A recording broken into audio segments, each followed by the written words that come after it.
Coronavirus, l'Allemagne prend le pli de la stratégie sud-coréenne. Sujet JT du 27 mars, multiplier les tests et placer les malades en quarantaine. Pour empêcher une saturation de ces hôpitaux, où le personnel manque, l'Allemagne est en train d'adopter la stratégie choisie par la Corée du Sud face au coronavirus.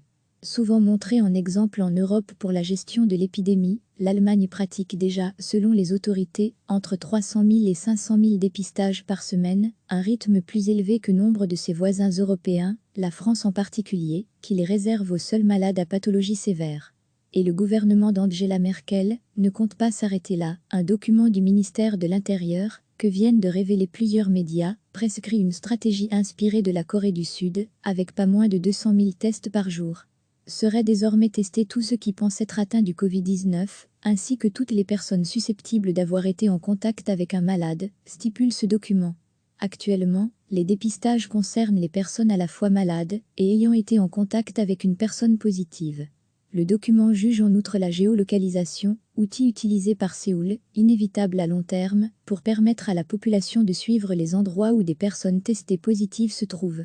La Corée du Sud peut être un exemple malgré les différences culturelles entre les deux pays, a estimé dimanche dans le quotidien FA le responsable de l'Institut Robert Koch, chargé de piloter la lutte contre l'épidémie en Allemagne, Lothar Wille. Il a pointé notamment du doigt la géolocalisation. Un vif débat s'est déjà engagé à ce sujet en Allemagne, où la question de la protection des données privées est jugée sacro-sainte après 2 dictatures au XXe siècle. Ces dernières semaines, la Corée du Sud a été citée en exemple, campagne massive de dépistage, isolement des personnes infectées et traçage technologique pour retrouver puis tester les gens avec qui elles ont été en contact. Avec à ce stade 389 décès pour quelques 52 547 cas et un taux de létalité de seulement 0,7%, la situation en Allemagne est loin d'être aussi dramatique que dans d'autres pays européens. Toutefois, M. Wille n'a pas exclu que le pays finisse par connaître une situation à l'italienne, avec des hôpitaux débordés.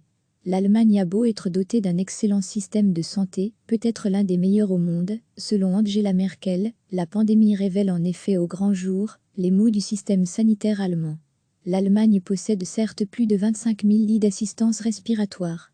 Mais ces derniers mois, certains lits de soins intensifs ont été fermés parce qu'il n'y avait pas assez de personnel compétent disponible, décrit à la Freien Bus, spécialiste en économie de la santé à l'Université technique de Berlin.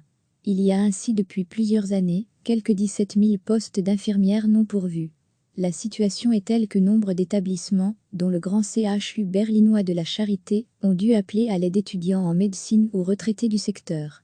Degré à lire aussi toutes les infos sur le coronavirus. Même avant la crise du coronavirus, des opérations normales ne pouvaient être maintenues en raison du manque de personnel, explique en outre à la FU Lübking, de l'Association des villes allemandes. Et quand les postes sont pourvus, les infirmières doivent passer près de 4 heures par jour à faire de la paperasse, en raison des retards pris dans la numérisation, déplore auprès de l'AF, la Société allemande des hôpitaux. Le mode de financement des hôpitaux et cliniques, la tarification à l'acte, avec une somme fixe versée par opération, est également montré du doigt. Mis en place en 2003, il inciterait les établissements à réaliser à la chaîne certaines opérations planifiables, comme des prothèses de hanches ou de genoux, au détriment de prises en charge d'urgence. Dans une lettre aux quelques 2000 dirigeants d'hôpitaux et cliniques, M. Spahn leur a solennellement demandé le 14 mars d'y renoncer.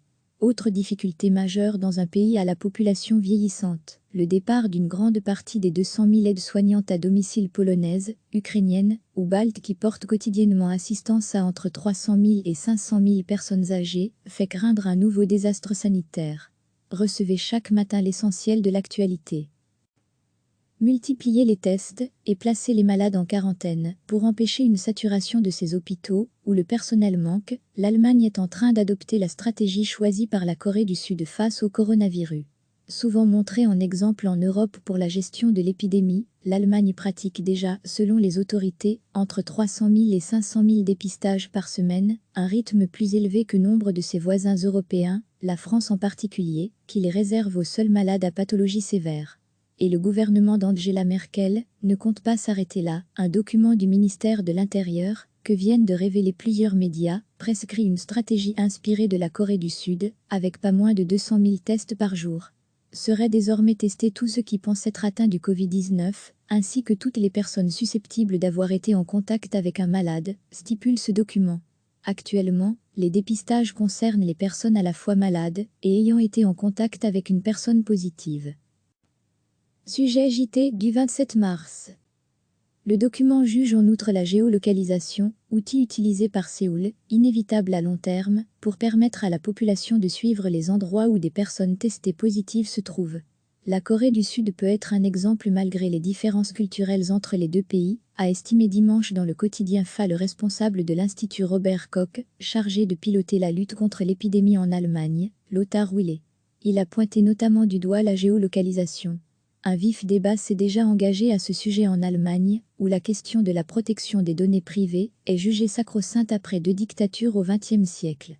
Ces dernières semaines, la Corée du Sud a été citée en exemple, campagne massive de dépistage, isolement des personnes infectées et traçage technologique pour retrouver puis tester les gens avec qui elles ont été en contact. Avec à ce stade 389 décès pour quelques 52 547 cas et un taux de létalité de seulement 0,7%, la situation en Allemagne est loin d'être aussi dramatique que dans d'autres pays européens. Toutefois, M. Wille n'a pas exclu que le pays finisse par connaître une situation à l'italienne, avec des hôpitaux débordés. L'Allemagne a beau être dotée d'un excellent système de santé, peut-être l'un des meilleurs au monde, selon Angela Merkel, la pandémie révèle en effet au grand jour les maux du système sanitaire allemand. L'Allemagne possède certes plus de 25 000 lits d'assistance respiratoire. Mais ces derniers mois, certains lits de soins intensifs ont été fermés parce qu'il n'y avait pas assez de personnel compétent disponible, décrit à la Freie Nardebus, spécialiste en économie de la santé à l'Université technique de Berlin. Il y a ainsi depuis plusieurs années, quelques 17 000 postes d'infirmières non pourvus. La situation est telle que nombre d'établissements, dont le grand CHU berlinois de la Charité, ont dû appeler à l'aide d'étudiants en médecine ou retraités du secteur. À lire aussi, toutes les infos sur le coronavirus. Même avant la crise du coronavirus, des opérations normales ne pouvaient être maintenues en raison du manque de personnel, explique en outre à l'affût Lübking, de l'Association des villes allemandes. Et quand les postes sont pourvus, les infirmières doivent passer près de 4 heures par jour à faire de la paperasse, en raison des retards pris dans la numérisation, déplore auprès de l'AF, la Société allemande des hôpitaux. Le mode de financement des hôpitaux et cliniques, la tarification à l'acte, avec une somme fixe versée par opération, est également montré du doigt. Mis en place en 2003, il inciterait les établissements à réaliser à la chaîne certaines opérations planifiables, comme des prothèses de hanches ou de genoux, au détriment de prises en charge d'urgence. Dans une lettre aux quelques 2000 dirigeants d'hôpitaux et cliniques, M. Spahn leur a solennellement demandé le 14 mars d'y renoncer. Autre difficulté majeure dans un pays à la population vieillissante, le départ d'une grande partie des 200 000 aides-soignantes à domicile polonaises, ukrainiennes ou baltes qui portent quotidiennement assistance à entre 300 000 et 500 000 personnes âgées, fait craindre un nouveau désastre sanitaire. Cliquez sur s'abonner pour recevoir les dernières nouvelles.